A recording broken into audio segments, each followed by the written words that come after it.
Hej och välkomna till kanalen. Idag är det vecka 42 och 43.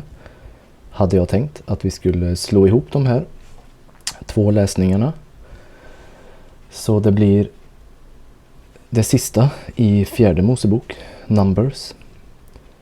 Så kapitel 30 och till slutet av 36.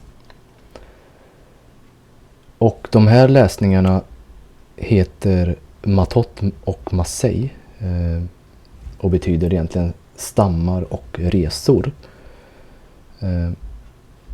Och som sagt, det är 6 kapitel, så ganska mycket att läsa. Men till stora delar så kommer det handla lite om olika löften. Kriget mot Midjan och Moses. Han diskuterar med Rubeniterna och Gaditerna om att gå över och avsluta kriget med resten av sina bröder. Och en del annat. Ja, som sagt, 6 stycken kapitel. Så vi hoppar väl in och börjar läsa.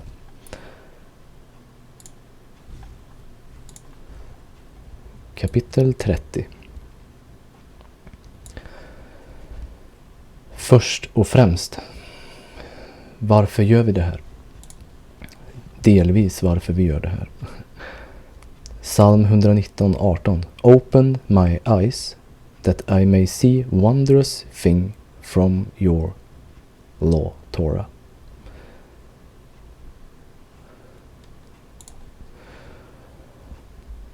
The law concerning vows. Then Moses spoke to the heads of the tribes concerning the children of Israel, saying, This is the thing which Yahweh has commanded. If a man takes a vow to Yahweh, or swears an oath to bind himself by some agreement, he shall not break his word. He shall do according to all that proceeds out of his mouth. Och vi vet ju att kyrkan lär att mycket av det gamla är borta med. Jag tror att många skulle gilla att man efterlever det här. Om man lovar någonting, svär någonting, så ska man göra det också. Inte säga saker. Men jag lovar, vi gör det här. Eller men jag ska göra det här. Och så gör man det inte. Ett sånt beteende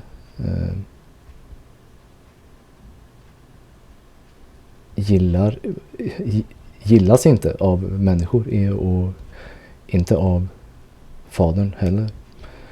Och det här vow, vad är skillnaden på vow och oath?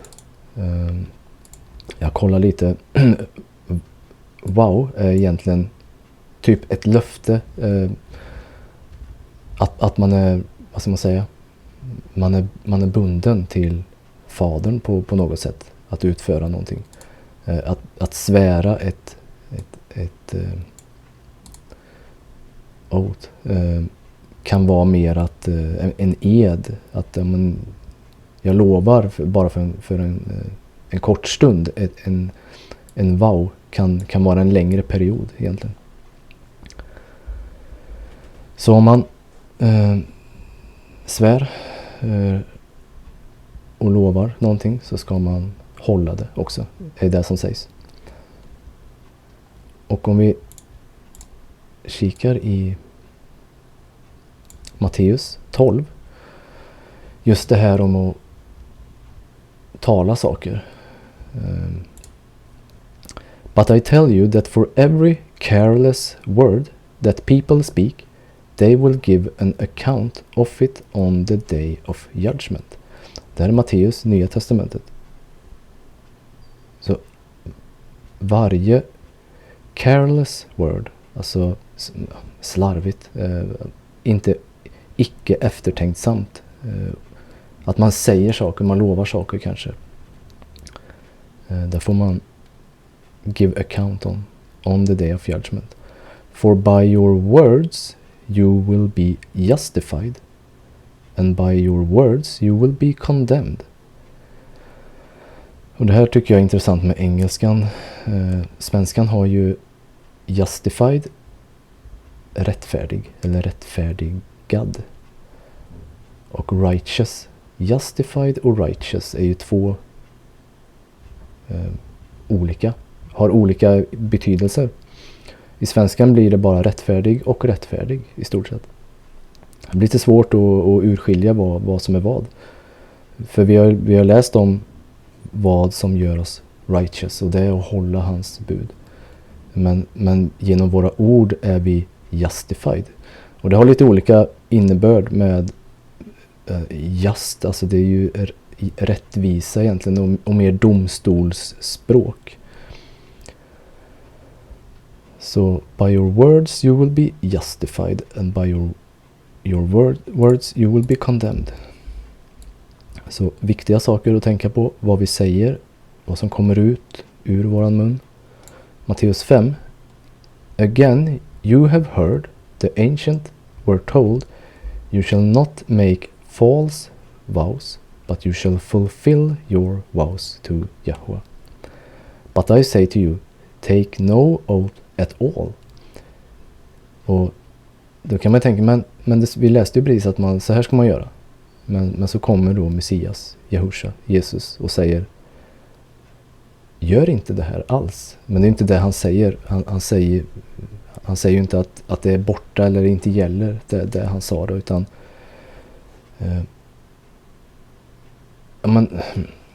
alltså lova inte för mycket egentligen. Och det här, take no oath at all, neither by heaven, for it is the throne of Elohim. Så svär inte vid himlen liksom. Lova inte något attribut av någonting du inte äger egentligen. Nor by the earth, for it is the footstool of his feet. Nor by Jerusalem, for it is the city of the great king. Nor shall you take an oath by your head, for you cannot make a single hair white or black.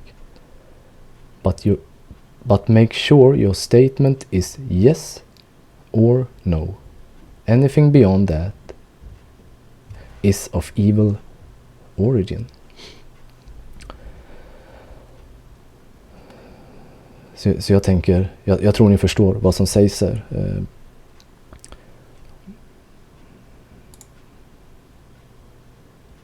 Och jag tänker också det här att inte använda hans namn in vain, står det ju.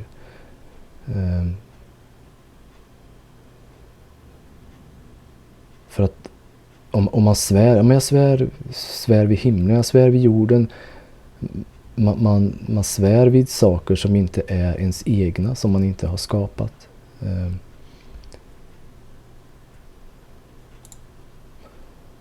Och samma då, inte ta hans namn in vain, att använda eller svära till Gud, att man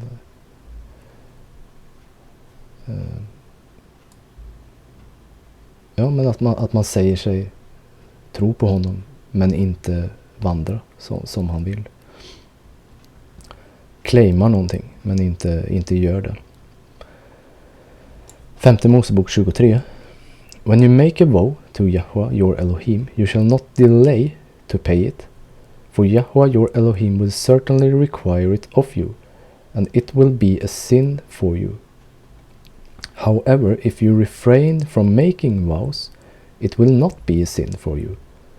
You shall be careful and perform what goes out of your lips, since in fact you have vowed a voluntary offering to Yahweh your Elohim, whatever you have promised. Så det här att men jag lovar, eller man säger kanske till Gud, jag ska skänka så här mycket pengar, eller jag ska göra det här, och så gör man inte det. Eller en enkel bön. Ja, men, snälla Gud, låt det här ske liksom. Eller låt oss slippa det här. Och så slipper man det och sen så glömmer man av någonting. Om vi slipper det här så ska jag göra det här. Om du låter det här ske så ska jag göra det här. Var inte sen och betala då. För då har man sagt någonting som man inte fullföljer. Säg heller ingenting. Hellre att du inte säger någonting.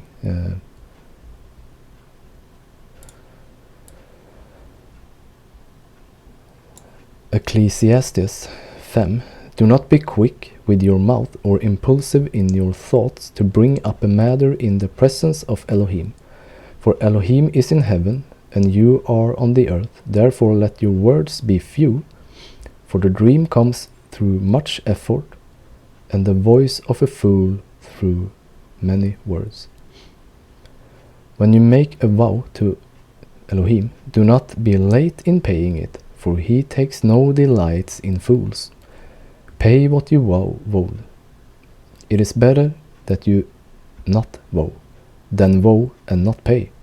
Do not let your speech cause you to sin, and do not say in the presence of the messenger of Elohim that it was a mistake. Why should Elohim be angry on account of your voice and destroy the work of your hands? For in many dreams and in many words there is futility. Rather fear Elohim. Och det är väl egentligen, jag tänker att det här saknas om man kastar löften och hit och dit. Man lovar saker hit och dit. Så är det väl egentligen fruktan som saknas. Lukas 6. A good person out of the good treasure of his heart bring forth what is good, and the evil person out of the evil treasure brings forth what is evil. For his mouth speak that which fills his heart.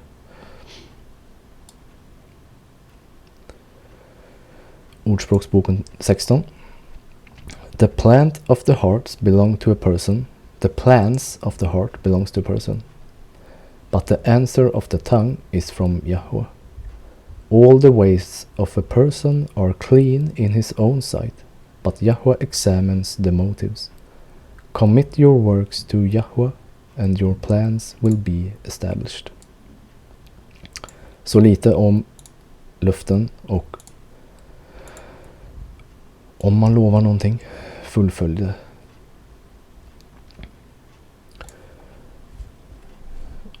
Or if a woman makes a vow to Yahweh and binds herself. Så här är skillnaden på vow.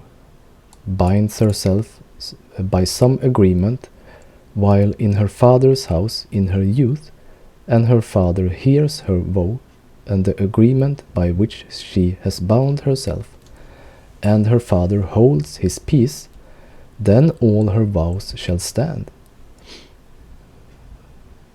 Så tänk på det här, ni som befinner er i den här situationen. Eller har gjort det här kanske. And every agreement with which she has bound herself shall stand. But if her father overrules her on the day that he hears, then none of her vows, nor her agreement by which she has bound herself shall stand. And Yahweh will release her, because her father overruled her. Och mannen, vad ska man säga? Rätt ord, har auktoritet över kvinnan. Vi läser ju det i första Mosebok. Och inte att mannen är bättre på något sätt, utan vi är olika och har olika roller. Precis som att barnen, föräldrarna har auktoritet över barnen, så har mannen auktoritet över kvinnan. Så därför kan fadern i det här fallet då bryta löftet där. If indeed she takes a husband while bound by her vows and by a rash utterance from her lips, by which she bound herself, and her husband hears it and makes no response to her on the day that he hears, then her vows shall stand, and her agreement by which she bound herself shall stand. But if her husband overrules her on the day that he hears it, he shall make void her vow which she took, and what she utters with her lips, by which she bound herself, and Yahweh will release her. Ja, jag tycker det här är viktiga saker att tänka på. Vad är det man säger? Vad är det man ger uttryck av? Och vad gör man med det här? Och talet som kan komma ut. Also any vow of a widow or a divorced woman by which she has bound herself shall stand against her. If she vowed in her husband's house, or bound herself by an agreement with an oath, and her husband hear it, and made no response to her, and did not overrule her, then all her vows shall stand, and every agreement by which she bound herself shall stand. But if her husband truly made them void on the day he heard them, then whatever proceeds from her lips concerning her vows, or concerning the agreement binding her, it shall not stand. Her husband has made them void, and Yahweh will release her. Every vow and every binding oath to afflict her soul, her husband may confirm it, or her husband may make it void. Now if her husband makes no response whatever to her from day to day, then he confirms all her vows or all the agreements that bind her. He confirms them. Som sagt, man är ju ett. Så att det är inte... Jag menar, om det skulle vara många, vad ska man säga då, dåliga saker eller tunga saker man inte kan hålla och stå upp för. Jag menar, mannen kommer ju också bli drabbad av det här. Man kan inte vara tyst, mannen kan ju inte vara tyst där bara och tänka att jag kommer undan. Han kommer också bli drabbad av det här. Om det är sådana saker. Sen kan man ju uppfylla löftena. Då är det okej. He confirms them because he made no response to her on the day that he heard them. But if he does not make them void after he had heard them, then he shall bear her guilt. These are the statutes which Yahweh commanded Moses between a man and a wife, and between a father and his daughter in her youth, in her father's house.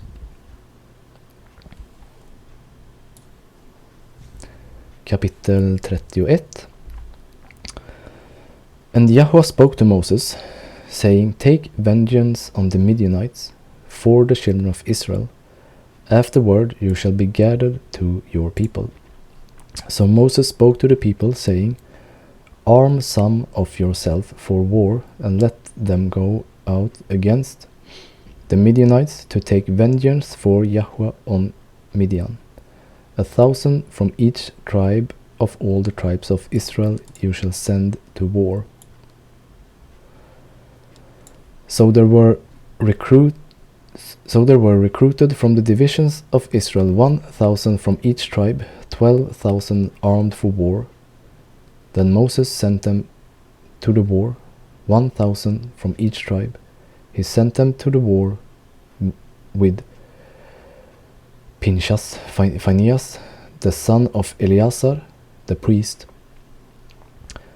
with the holy articles and the signal trumpet in his hand. Så här skickar man ut prästerna först och musikerna, de med trumpeterna. Och vi ser samma i Josua också. Och flera andra ställen. And they warred against the Midianites, just as Yahweh commanded Moses, and they killed all the males. They killed the king of Midjan with the rest of those who were killed, Evai, Rekem, Sur, Hur, and Reba, the 5 kings of Midjan. Balaam, the son of Beor, they also killed with the sword. Så här dog Balaam, som har varit med i Israels historia sedan Egypten. And the children of Israel, jag stannar lite för att det här är också, det påminner om de 144 000 som vi läser om i Uppenbarelseboken, redo för krig.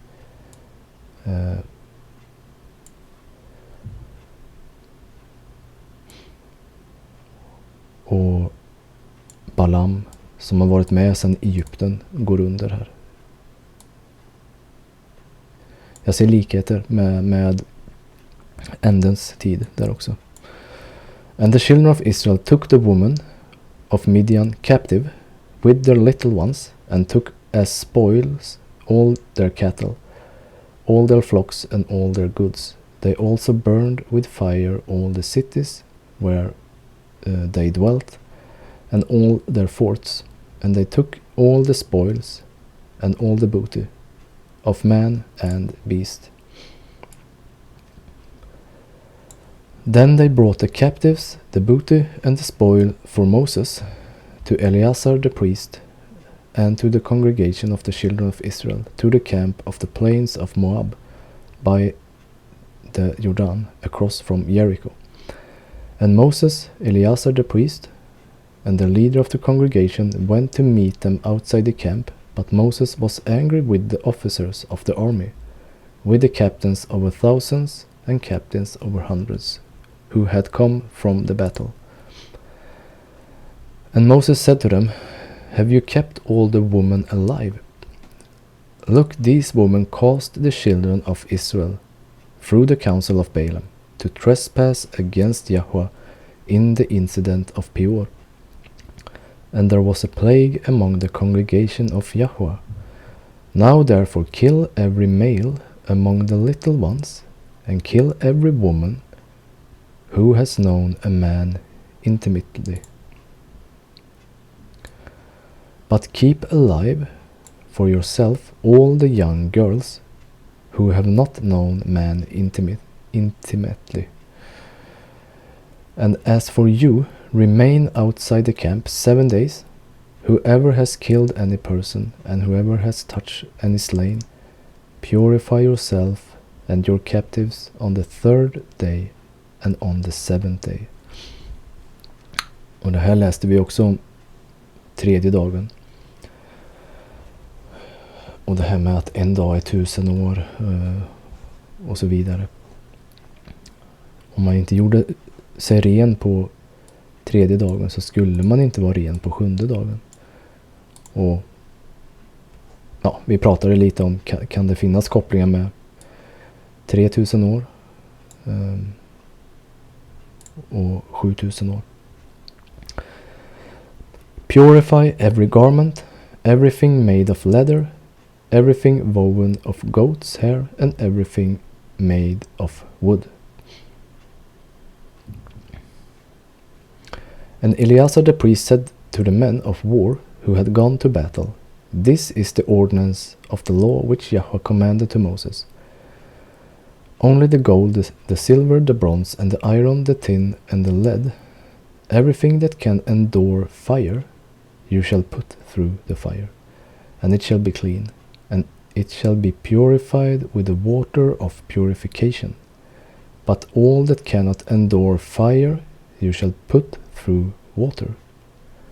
And you shall wash your clothes on the 7th day and be clean, and afterward you may come into the camp. Ja, mycket bildspråk. Jag vill att vi kollar på, man kanske tycker att det här är hårda bud från fadern.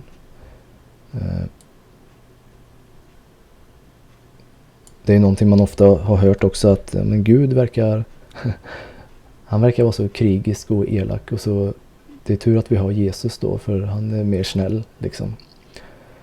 Men ja, det är Jesus, Jehusha, säger ju bara det fadern säger. Uppenbarelseboken 19. For his judgments are true and just, alltså faderns. And he has judged the great harlot who corrupted the earth with her fornication. And he has avenged on her the blood of his servants. Så det här talar om skökan i sista tiden. Och ja, vi måste komma ihåg att faderns vägar, domar, beslut är rättfärdiga. Och egentligen uppmaningen, om man tycker att men, vad konstigt det här verkar, eller vad elak han verkar här, eller vad det här verkar konstigt, då är det nog någonting fel med våran förståelse egentligen. Inte att, ja men Gud verkar ju så snäll här, men här verkar han jättearg. Hur är han egentligen? Han verkar olika i olika situationer, men hans domar är rättfärdiga. Second Esdras, som är bortplockad ur Bibeln. And he said to me, you are not a better judge than Elohim, or wiser than the Most High. Let many perish who are now living, rather than the law of Elohim, which is set before them, be disregarded. Den här händelsen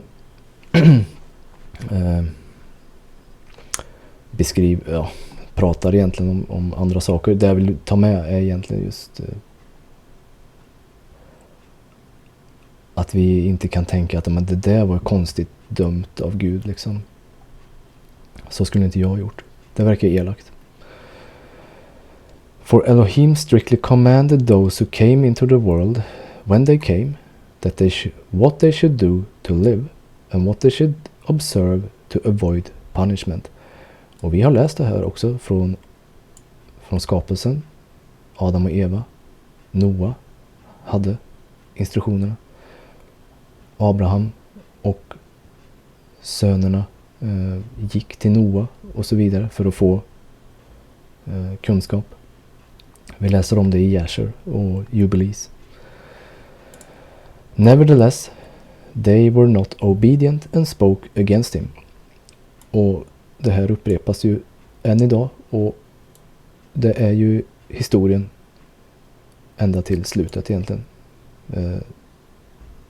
Några kommer följa, några kommer inte att lyssna.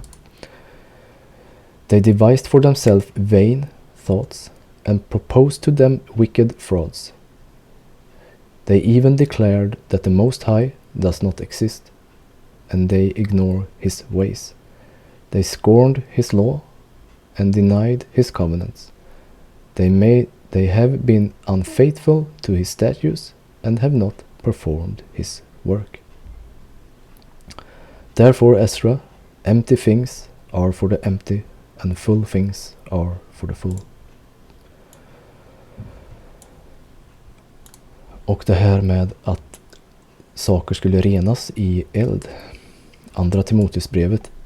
Nevertheless, the foundation of Elohim stands sure, having the seal.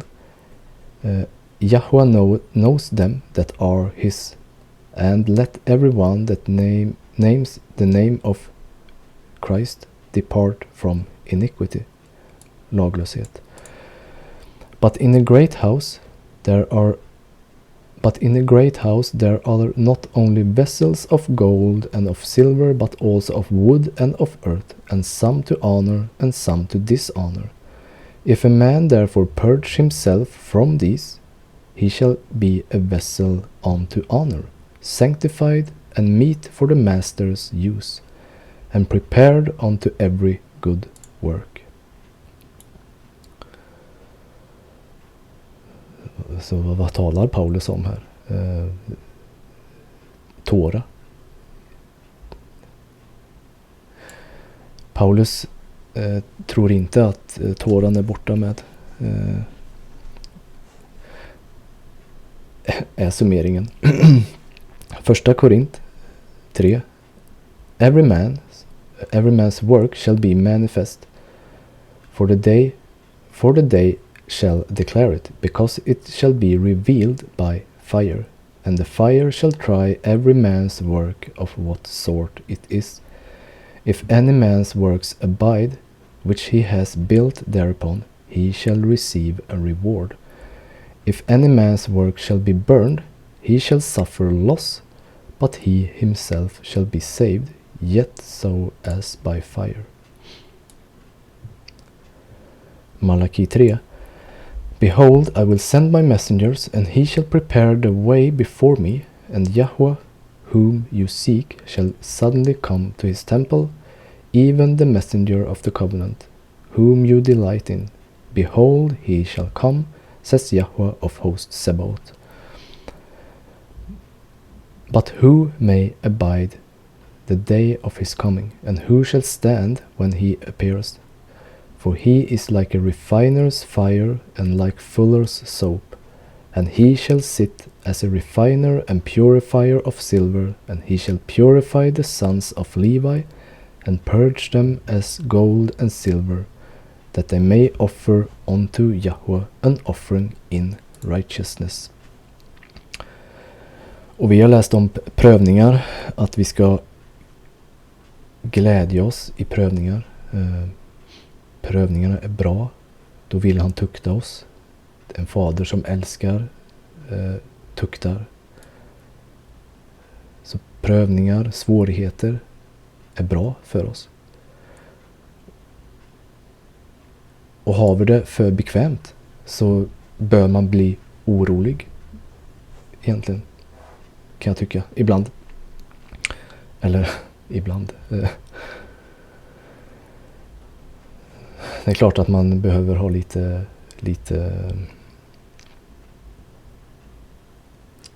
man vill inte ha prövning hela tiden. Men ja, tänk på Mose. Hade han prövning hela livet. You also, as lively stones, are built up a spiritual house, an holy priesthood, to offer up spiritual sacrifices, as acceptable to Elohim by Yahusha HaMashiach. Sakarias 13. And I will bring the third part through the fire, and I will refine them as silver is refined, and will try them as gold is tried. They shall call on my name, and I will hear them. I will say, it is my people, and they shall say, Yahweh is my Elohim.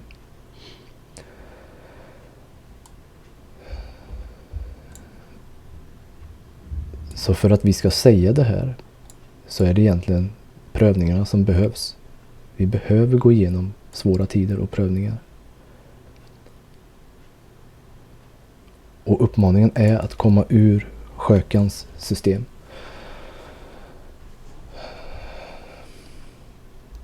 Och det är min stora bön att kristenheten i Sverige, eller de som inte tillhör kristenheten, hans folk ska komma ur skökans system. Vad det må vara. Samhällets system.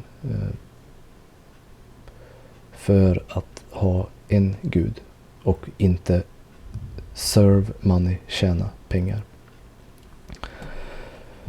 Första Petrus. Blessed be the Elohim and Father of our Lord Yahusha HaMashiach, which according to his abundant mercy has begotten us again unto a lively hope by the resurrection of Yahusha HaMashiach from the dead, to an inheritance incorruptible and undefiled, and that fades not away, reserved in heaven for you, who are kept by the power of Elohim through faith unto salvation, ready to be revealed in the last time, wherein you greatly rejoice, though now for a season, if needed be, you are in heaviness through manifold temptations, that the trials of your faith, being much more precious than of gold that perishes, though it be tried with fire, might be found unto praises and honor and glory at the appearing of Yahusha HaMashiach. När man läser Toran och läser allt det här så förstår man mycket väl vad Petrus och Paulus och de andra apostlarna pratar om.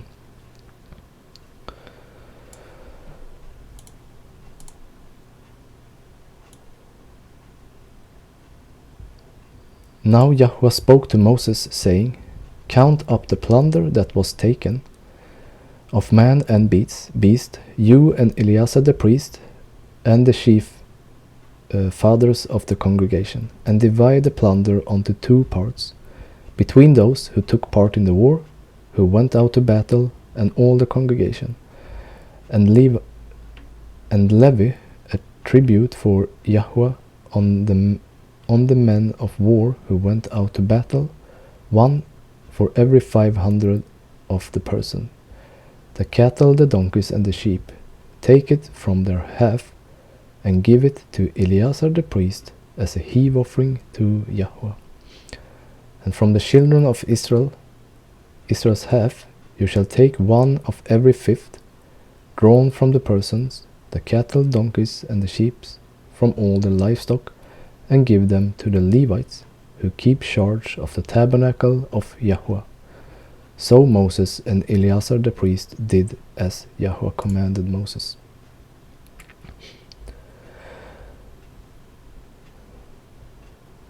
En lite annan form av skatt. Vårat systems beskattning. Här fick ju hela tabernaklet fick mycket av det som plundrades. The booty remaining from the plunder which the man of war had taken was 675,000 sheep, 72,000 cattle, and 61,000 donkeys, and 32,000 persons in all, of women who had not known a man intimately. And the half, the portion for those who had gone out to war, was in number 337,500 sheep. And Yahweh's tribute of the sheep was 675. The cattle were 36,000, of which Yahweh's tribute was 72. The donkeys were 30,500, of which Yahweh's tribute was 61. The persons were 16,000, of which Yahweh's tribute was 32 persons. So Moses gave the tribute, which was Yahweh's heave offering, to Eleazar the priest, as Yahweh commanded Moses.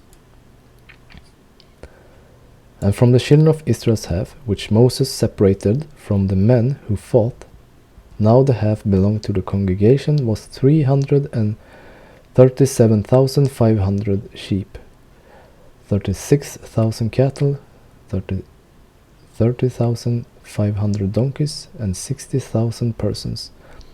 And from the children of Israel's half, Moses took 1 of every 50, drawn from man and beast, and gave them to the Levites, who kept charge of the tabernacle and of Yahweh, as Yahweh commanded Moses. Then the officers who were over thousands of the army, the captains of thousands and captains of hundreds, came near to Moses. And they said to Moses, Your servants have taken account of the men of war who are under our command, and not a man of us is missing. Therefore we have brought an offering for Yahweh, that every man found of ornament of gold, armlets and bracelets, and signets, ring and earring and necklace, to make atonement for ourselves before Yahweh.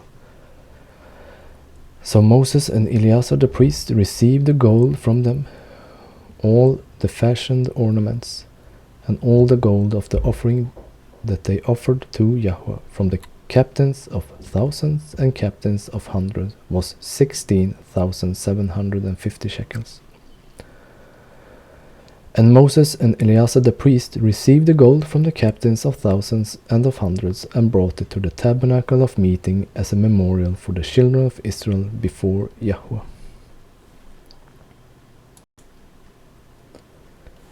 Kapitel 32. Now the children of Reuben and the children of Gad had a very great multitude of livestock. And when they saw the land of Jazer and the land of Gilead, that indeed the region was a place for livestock, the children of Gad and the children of Reuben came and spoke to Moses, to Eleazar the priest, and to the leader of the congregation, saying, Ataroth, Dibon, Jazer, Nimra, Heshbon, Eleal, Shebam, Nebo, and Beon, the country which Yahweh defeated before the congregation of Israel, is a land for livestock, and your servants have livestock. Therefore, they said, if we have found favor in your sight, let this land be given to your servants as a possession. Do not take us over the Jordan. And Moses said to the children of Gad and to the children of Reuben, shall your brethren go to war while you sit here? Now why will you discourage the heart of the children of Israel from going over into the land which Yahweh has given them? Thus your fathers did when I sent them away from Kadesh Barnea to see the land. For when they went up to the valley of Eshcol, they saw the land. They discouraged the heart of the children of Israel, so that they did not go into the land which Yahweh had given them. So Yahweh's anger was aroused on that day, and he swore an oath, saying, surely none of the men who came up from Egypt, from 20 years old and above, shall see the land of which I swore to Abraham, Isaac, and Jacob, because they have not wholly followed me. Så här, fadern svär en ed att de skulle inte komma in i landet för att de inte hade helhjärtat följt honom. Förutom Caleb, the son of Jephunneh, the Kenizzite, and Yahusha, the son of Nun, for they have wholly followed Yahweh. So Yahweh's anger was aroused against Israel, and he made them wander in the wilderness 40 years, until all the generations had gone that had done evil in the sight of Yahweh was gone. And look, you have risen in your father's place, a brood of sinful men, to increase still more in the fierce anger of Yahweh against Israel. For if you turn away from following him, he will once again leave them in the wilderness, and you will destroy all the people.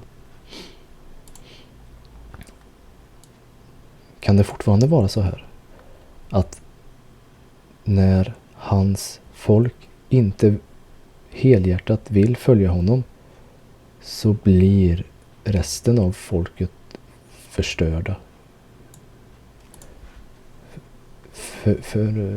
förgörda, säger man, in the wilderness. Är det den situationen vi är i och har varit länge? Then they came near to him and said, we will build sheepfolds here for our livestock, and cities for our little ones, but we ourselves will be armed, ready to go before the children of Israel, until we have brought them to their places. And our little ones will dwell in the fortified city, because of the inhabitants of the land. We will not return to our homes until every one of the children of Israel has received his inheritance. for we will not inherit with them on the other side of the Jordan and beyond, because our inheritance has fallen to us on the eastern side of Jordan.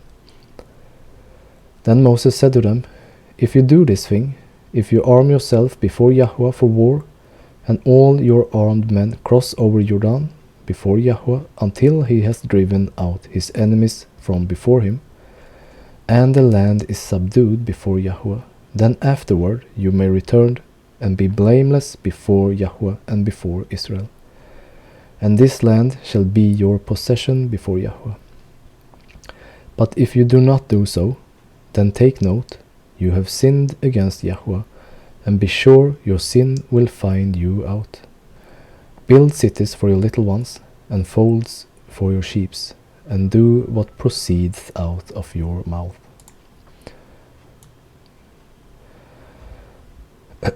And the children of Gad and the children of Reuben spoke to Moses, saying, your servants will do as my Lord commands. Our little ones, our wives, our flocks, and our livestock will be there in the cities of Gilead, but your servants will cross over, every man armed for war, before Yahweh to battle, just as my Lord says. So Moses gave command concerning them to Eleazar the priest, to Yahusha the son of Nun, and to the chief fathers of the tribe of the children of Israel. And Moses said to them, if the children of Gad and the children of Reuben cross over the Jordan with you, every man armed for battle before Yahweh, and the land is subdued before you, then you shall give it to the land of Gilead as a possession. But if they do not cross over armed with you, then they shall have possession among you in the land of Canaan. Then the children of Gad and the children of Reuben answered, saying, as Yahweh has said to your servant, so we will do. We will cross over armed before Yahweh into the land of Canaan, but the possession of our inheritance shall remain with us on the side of Jordan.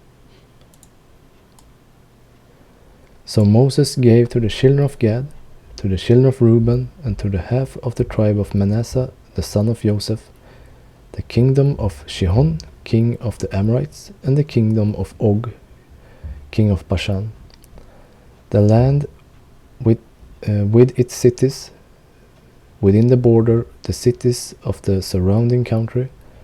And the children of Gad built Dibon, and Atarot, and Aroer, Atrot, and Sophan, and Yaser, and Jogbeha, Bet Nimra, and Bet Haran, fortified cities and folds for sheep. And the children of Reuben built Heshbon, and Eleale, and Kiriathaim, Nebo, and Baal-meon, and Shibma. And they gave others name to the city which they built. And the children of Machir, the son of Manasseh, went to Gilead and took it, and dispossessed the Amorites who were in it. And Moses gave Gilead to Machir, the son of Manasseh, and he dwelt in it. Also Yair, the son of Manasseh, went and took its small towns, and called them Havot Yair. Then Nabah went and took Kenat and its villages, and he called it Noba, after his own name. Kapitel 33.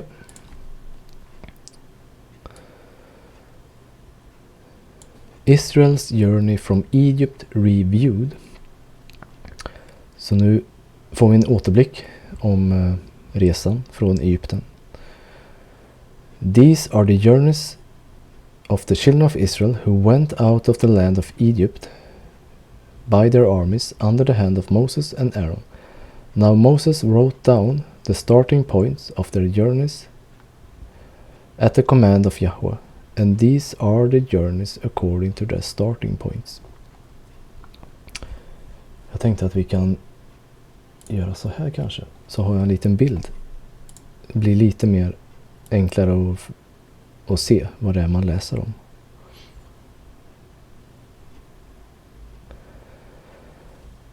They departed from Ramses in the first month on the 15th day of the first month. On the day after the Passover, the children of Israel went out with boldness in the sight of all the Egyptians. For the Egyptians were burying all their firstborn, whom Yahweh had killed among them. Also on their gods Yahweh had executed judgments. Then the children of Israel moved from Ramses and camped at Sukkot. They departed from Sukkot and camped at Etam, which is on the edge of the wilderness. They moved from Etam and turned back to Pihairot, which is east from Baal Zephon, and they camped near Migdol. They departed from before Hairot and passed through the midst of the sea into the wilderness, went 3 days' journey into the wilderness of Etam, and camped at Marah. They moved from Marah and came to Elim. At Elim were 12 springs of water and 70 palm trees, so they camped there.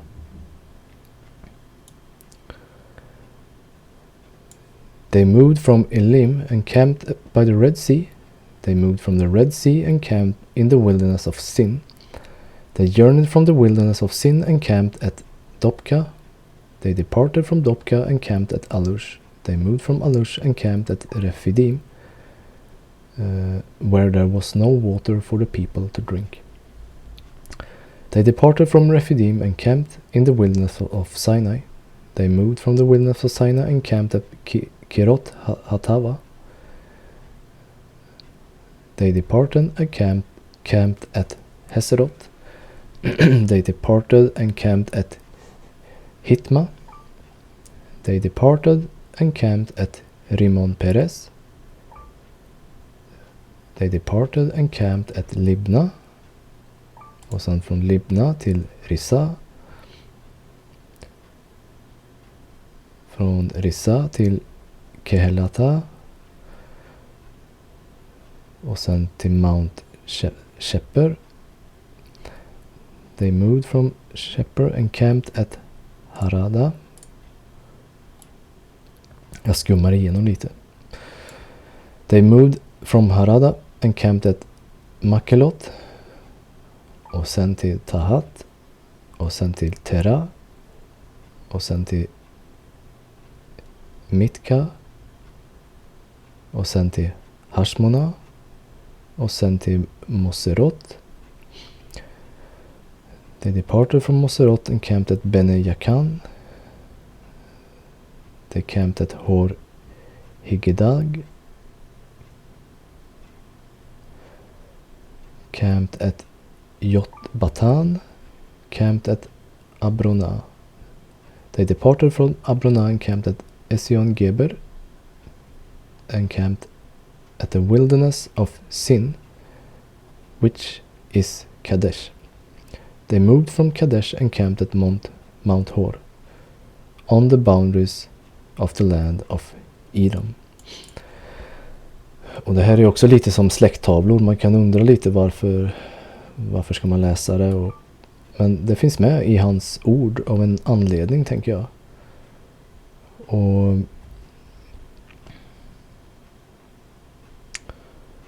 ja, Moses skrev ner de här enligt uppmaning från fadern. Så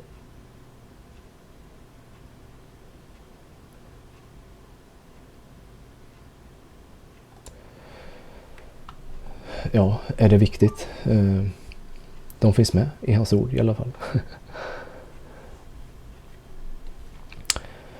Then Aaron the priest went up to Mount Hor at the command of Yahweh and died there in the 40th year after the children of Israel had come out of the land of Egypt, on the first day of the 5th month. Aaron was 123 years old when he died on Mount Hor. Now the king of Arad, the Canaanite, who dwelt in the south of the land of Canaan, heard of the coming of the children of Israel. So they departed from Mount Hor and camped at Salmona. Och sen så camped at Punon, departed, camped at Obot, camped at Abarim, the border of Moab, departed from Lijim, camped at Dibon-Gad, departed, camped at Almon Diblatim, camped at the mountain of Abarim before Nebo. They departed from the mountains, camped at the plains of Moab by the Jordan across from Jericho. They camped by the Jordan from Bet Yeshimot as far as the Abel Acacia Grove in the plains of Moab. Now Yahweh spoke to Moses in the plains of Moab by the Jordan across from Jericho, saying, Speak to the children of Israel and say to them, When you have crossed the Jordan into the land of Canaan, then you shall drive out all the inhabitants of the land from before you, destroy all their engraved stones, destroy all their molded images, and demolish all their high places. Förstör deras sätt att leva, deras samhälle egentligen. Deras regler, deras högtider, deras där du ska följa, där du ska lyda under, där du ska tillbe, där du ska spendera din tid, där du ska lära dig, där du ska lära dina barn, där du ska fostra och forma. Förstör deras sätt och gör enligt mina vägar. You shall dispossess the inhabitants of the land and dwell in it, for I have given you the land to possess. Och jag tänker att man nu får ni kliva in i nya Jerusalem. Man kan ju inte ha med sig, man kan inte låta det vara kvar gamla läror, gamla tankemönster, gammalt sätt att tänka och styra och så här. Alltså, riv ner det. Och gör som jag har sagt. You shall divide the land by lot as an inheritance among your families. To the larger you shall give a larger inheritance, and to the smaller you shall give a smaller inheritance. There everyone's inheritance shall be whatever falls to him by lot. You shall inherit according to the tribes of your fathers.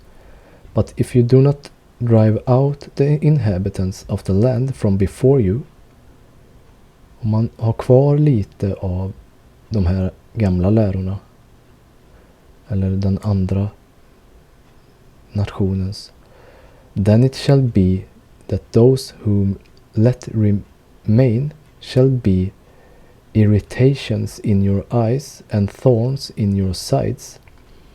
Och andra översättningar säger att det ska bli, om du inte driver ut det här så kommer det sannoliken bli en snara för dig. And they shall harass you in the land where you dwell. Moreover, it shall be that I will do to you as I thought to do to them. Och jag tror fortfarande det här är applicerbart än idag, att komma ut ifrån hennes vägar. Skökans vägar. Och gör man inte det så kommer det vara en snara, ett problem för oss.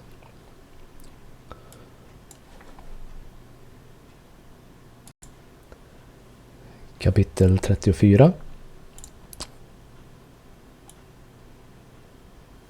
Och nu har jag bytt bild här, så nu kommer vi läsa lite mer om gränserna för det utlovade landet. Then Yahweh spoke to Moses, saying, command the children of Israel, and say to them, when you come into the land of Canaan, this is the land that shall fall to you as an inheritance. The land of Canaan to its boundaries, your southern border shall be from the wilderness of Sin, along the border of Edom, when your southern border shall extend eastward to the end of the Salt Sea. Your border shall turn from the southern side of the ascent of Akrabim, continue to Sin, and be on the south of Kadesh Barnea. Then it shall go to Hazar Adar and continue to Asmon. The border shall turn from Asmon to the brook of Egypt, and it shall end at the sea.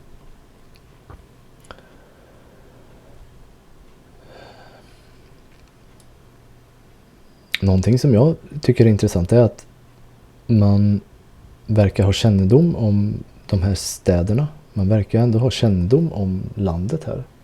Platserna. Och ja, de har ju bott nere i Egypten. Men vi vet ju att Abraham och innan de hamnade i Egypten så var de ju i de här trakterna.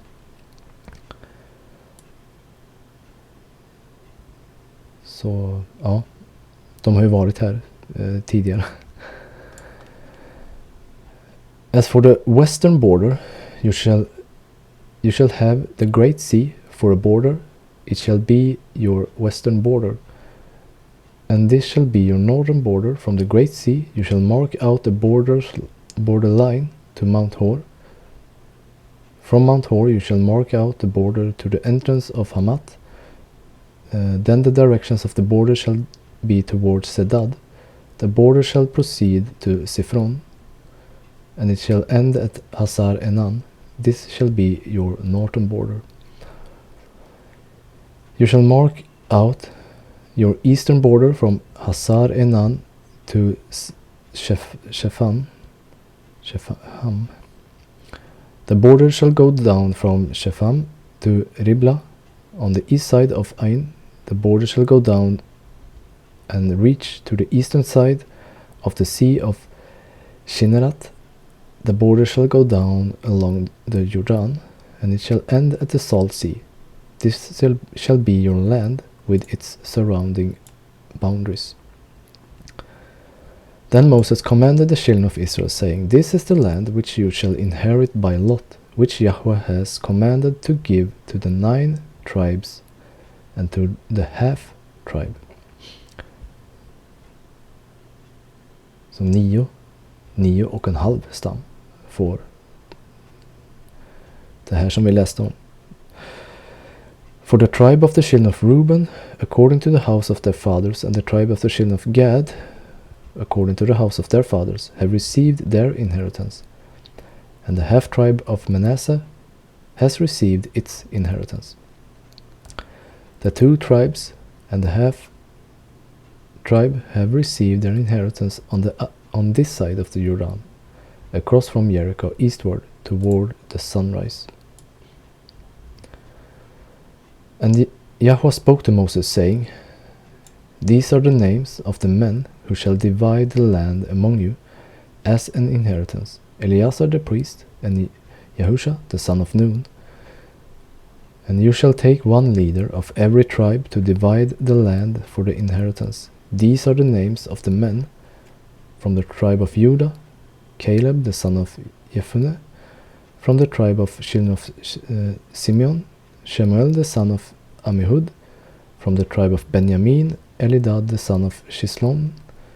A leader from the tribe of the children of Dan, Bukki the son of Jogli. From the son of Joseph, a leader for the tribe of the children of Manasseh, Haniel the son of Ephod.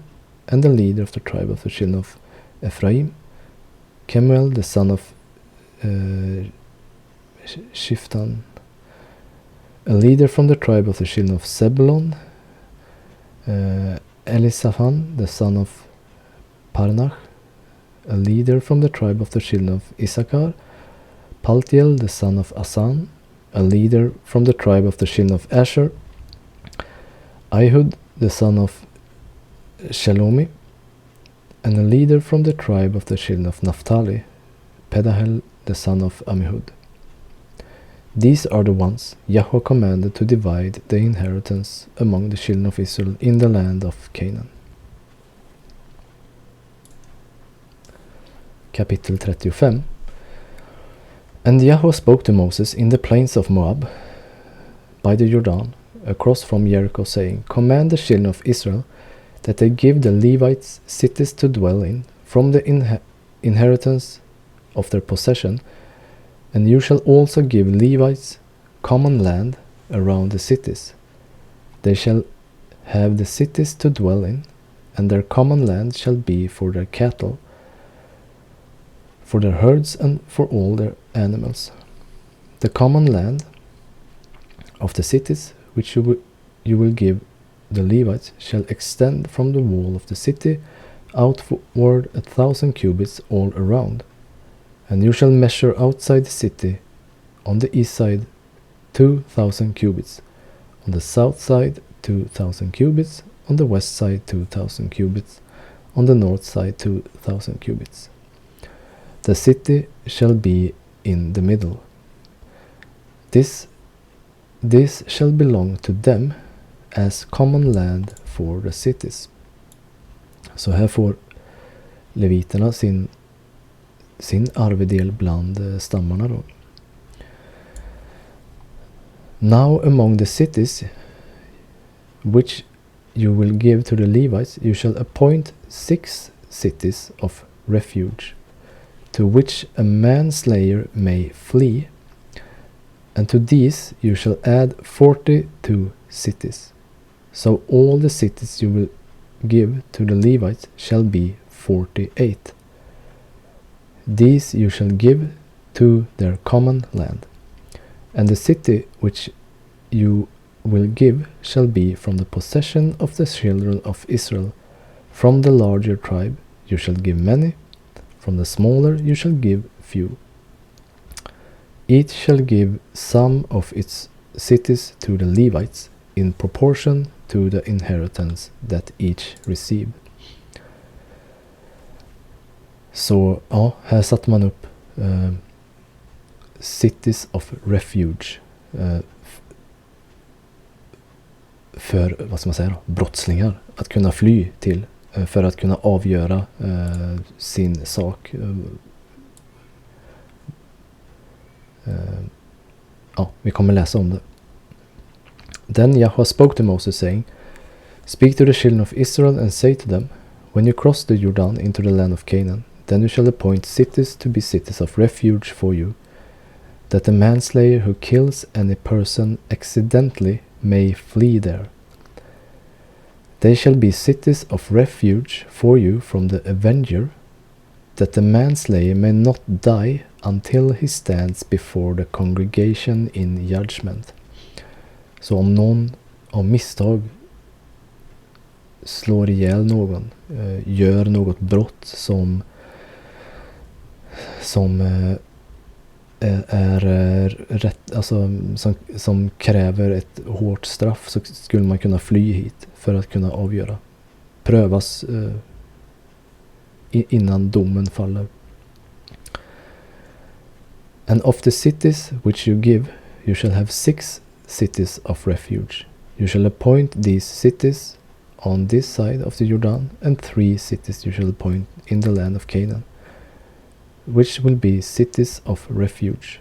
These cities shall be for refuge for the children of Israel, for the stranger and for the sojourner among them, that anyone who kills a person accidentally may flee there. Jag tänker lite också,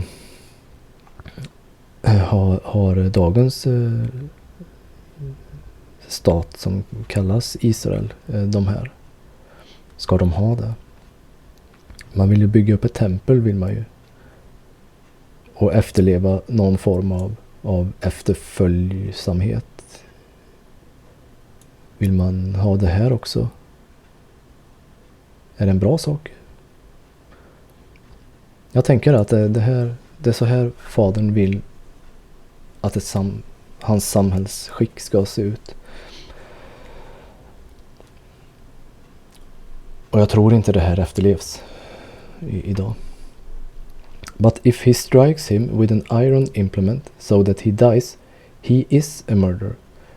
The murderer shall surely be put to death, and if he strikes him with a stone in the hand by which one could die, and he does die, he is a murderer. The murderer shall surely be put to death. Or if he strikes him with a wooden hand weapon by which one could die, and he does die, he is a murderer. The murderer shall surely be put to death.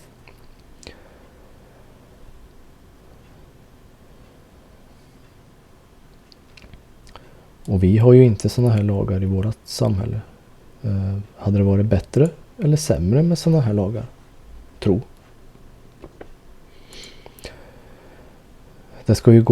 Domen ska ju gå rätt till. Så att det är rätt person som får straffet, såklart. The avenger of blood himself shall put the murderer to death. When he meets him, he shall put him to death. If he pushes him out of hatred, or while lying in wait hurls something at him so that he dies, or in enmity he strikes him with his hand so he dies, the one who struck him shall surely be put to death. He is a murderer. The avenger of blood shall put the murderer to death when he meets him.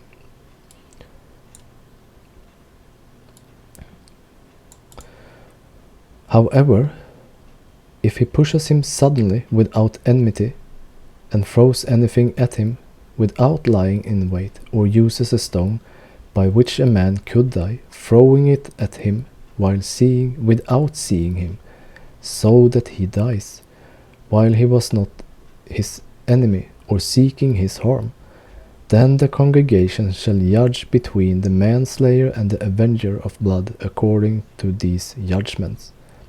So the congregation shall deliver the manslayer from the hand of the avenger of blood, and the congregation shall return him to the city of refuge, where he had fled, and he shall remain there until the death of the high priest, who was anointed with holy oil. But if the manslayer at any time goes outside the limits of the city of refuge where he fled, the avenger of blood finds him, and the avenger of blood finds him outside the limit of the city of refuge, and the avenger of blood kills the manslayer, he shall not be guilty of blood. So, because he should have remained in the city of refuge until the death of the high priest. But after the death of the high priest, the manslayer may return to the land of his possession. Och det här har garanterat också andliga bildspråk med att den överste prästen skulle dö. Då efter det så var personen fri. Och våran överste präst dog ju på korset och vi blir fria. Men också det här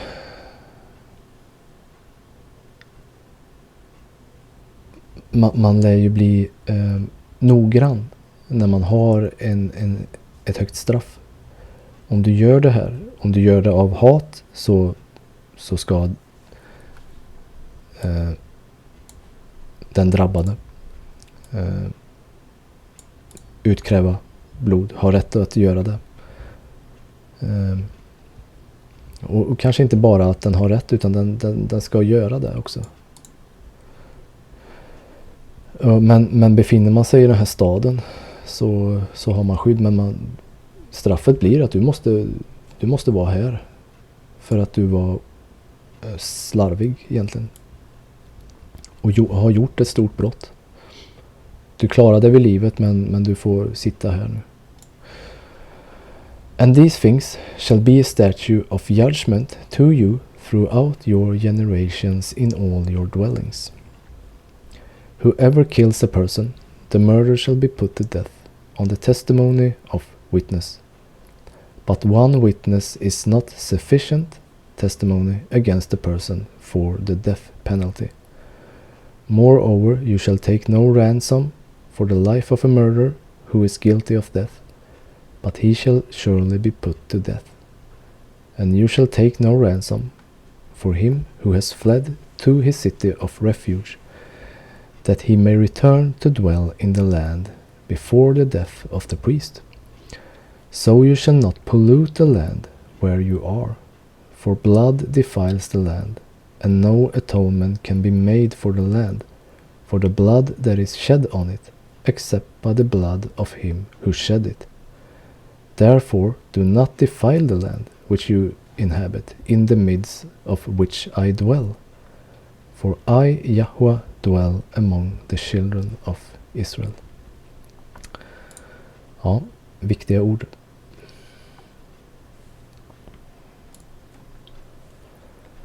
Sista kapitlet i fjärde Mosebok, kapitel 36. Now the chief father of the families of the children of Gilead, the son of Machir, the son of Manasseh, of the families of the son of Joseph, came near and spoke to Moses, and before the leaders, the chief fathers of the children of Israel. And they said, Yahweh commanded my lord Moses to give the land as an inheritance by lot to the children of Israel, and my lord has commanded by Yahweh to give the inheritance of our brother Zelophehad to his daughters. Now, if they are married to any of the sons of the other tribes of the children of Israel, then their inheritance will be taken from the inheritance of our fathers, and it will be added to the inheritance of the tribe into which they marry. So it will be taken from the lot of our inheritance. And when the jubilee of the children of Israel comes, jubileåret kommer, då allt återbetalas, människorna, slavar, görs fria för att återgå till sin arvedel. When this comes, then their inheritance will be added to the inheritance of the tribe into which they marry. Så i det här fallet så blir de då av med hela sin arvedel. För det finns ingen att lägga tillbaka den till egentligen. So their inheritance will be taken away from the inheritance of the tribe of our fathers. Then Moses commanded the children of Israel according to the word of Yahweh. Och vem är ordet? Det vet vi. Johannes förklarade. Ordet blev kött och vandrade bland oss. Saying, what the tribe of the son of Joseph speaks is right. This is what Yahweh commanded concerning the daughters of Zelophehad, saying, let them marry whom they think best, but they may marry only within the family of their father's tribe. So the inheritance of the children of Israel shall not change hands from tribe to tribe. For every one of the children of Israel shall keep the inheritance of the tribe of his fathers. And every daughter who possesses an inheritance in any tribe of the children of Israel shall be the wife of one of the family of her father's tribe. So the children of Israel each may possess the inheritance of his fathers. Thus no inheritance shall change hands from one tribe to another, but every tribe of the children of Israel shall keep its own inheritance. Just as Yahweh commanded Moses, so did the daughters of Zelophehad. For Mala, Tirsa, Hogla, Milka, and Noah, the daughters of Zelophehad, were married to the sons of their father's brothers. They were married into the families of the children of Manasseh, the son of Joseph, and their inheritance remained in the tribe of their father's family. These are the commandments and the judgments which Yahweh commanded the children of Israel by the hand of Moses in the plains of Moab by the Jordan, across from Jericho.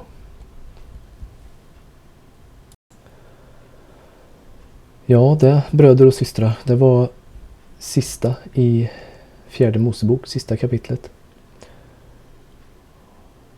Och om 2 veckor så börjar vi med femte Mosebok. Ska bli jättespännande, tycker jag. Ja, jag hoppas det har varit till välsignelse för er. Att ni har sett någonting nytt. Kanske det här med Cities of Refuge.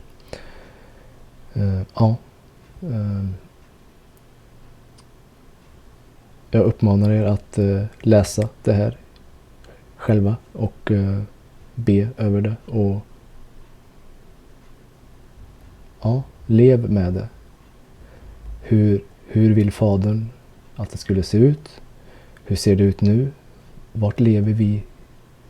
Vad lever vi för skick nu? Och så vidare och så vidare. Yes, som sagt. Vi ses om 2 veckor och tills dess så får jag önska er shalom.